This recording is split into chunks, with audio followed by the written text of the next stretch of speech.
мы говорим, уповая на Всевышнего Аллаха, «Инна ахла суннати валь джамаа», последователи суннитского вероубеждения, «Я'такидуна якинан», твердо убеждены, что Аллах является обязательно существующим и творцом этого сотворенного мира. Это утверждение обосновано разумными доводами и неопровержимыми доказательствами, приведенными учеными в области вероубеждения. Наиболее вескими из наших ученых является следующее.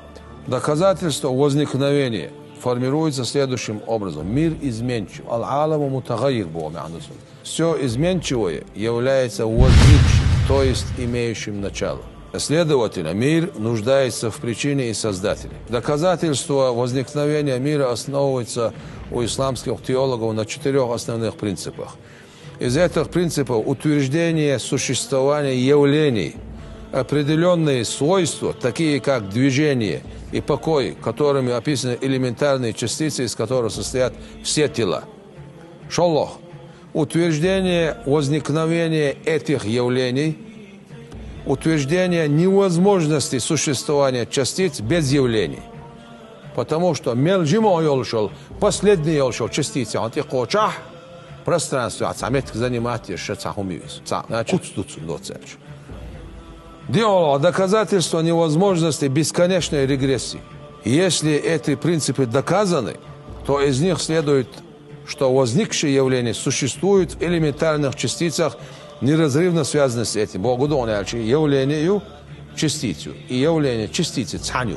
То, что неразрывно связано с тем, что имеет начало, само также является имеющим начало. Следовательно, мир, состоящий из частиц и явлений, является имеющим начало. Этот возникший мир не может сам по себе по причине своей же сущности перейти из небытия в бытие. Так как если бы он возник сам по себе из хум, то это привело бы к правдивости двух утверждений. Утверждение равенства и утверждение преобладания. Объяснение этого заключается в том, что мир может как существовать, так и не существовать с равной вероятностью. И если бы он возник сам по себе и не нуждался бы в причине, то это означало бы, что его существование, которое предполагается равным небытию, преобладает над небытием без какой-либо причины. Однако это невозможно. Следовательно, тот, кем обуславливается преобладание существования мира над его небытием, а также преобладание существования мира в определенном времени, а не в другой, является творящий по своей воле, всемогущий и Всевышний Творец Аллах.